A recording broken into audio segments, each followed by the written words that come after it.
سلام عزیزای دلم.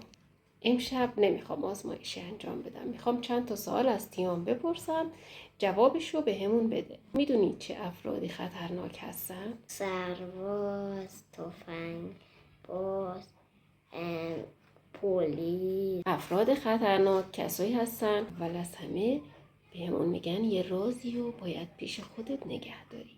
خب بهت میگن یه رازه، نباید بری به مامان بابات چیزی بگی.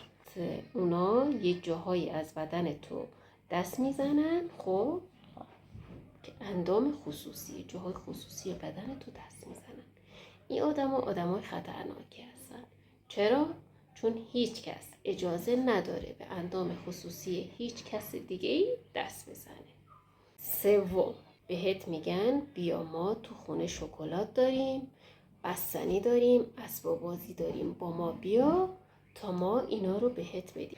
افراد خطرناک ممکنه دوستات باشن، ممکنه خانواده‌های دوستات باشن، ممکنه یکی از فامیلت باشه.